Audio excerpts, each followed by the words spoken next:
After the coup in Niger, the BBC said there are concerns Niger could move away from its Western allies and closer to Russia, like its neighbors Burkina Faso and Mali, who've both pivoted to Moscow since recent military coups of their own.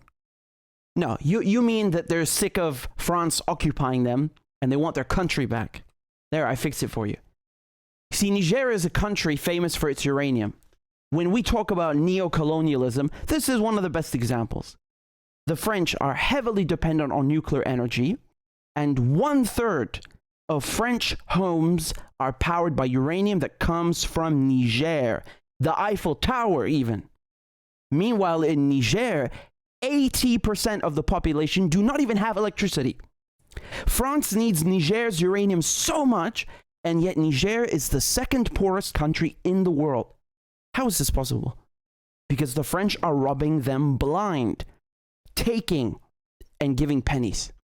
French neo-colonialism. So do not be surprised when people in Niger are chanting "À bas la France," down with France, and flying Russian flags. African countries are sick of being robbed. They are being independent.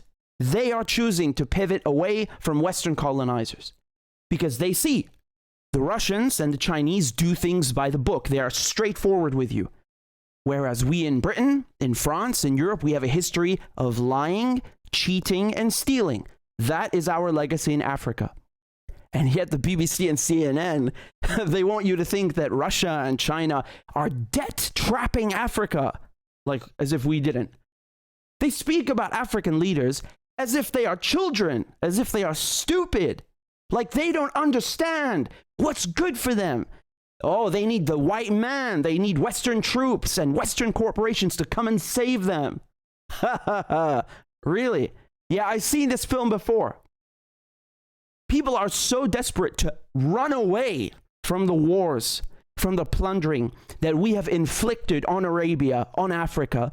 They are risking their lives. They risk perishing in the Mediterranean Sea, in the English Channel. But apparently they're the invaders. You see in Mali, you see Central African Republic, Sudan, and others that they're soliciting Wagner services because France and the US can't get the job done. France and the US come put their military bases in Niger and Burkina Faso and Mali, and they say, we're here to save you from ISIS. Who created ISIS? Who created Al-Qaeda and unleashed them on the Middle East and on the Sahel? CIA and NATO.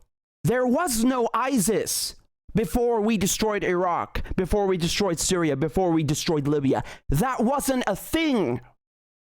This is why people are flying Russian flags when they have a coup in Niger. They are rejecting a president who is pro-French and pro-American. They are rejecting neo-colonial shackles and the West.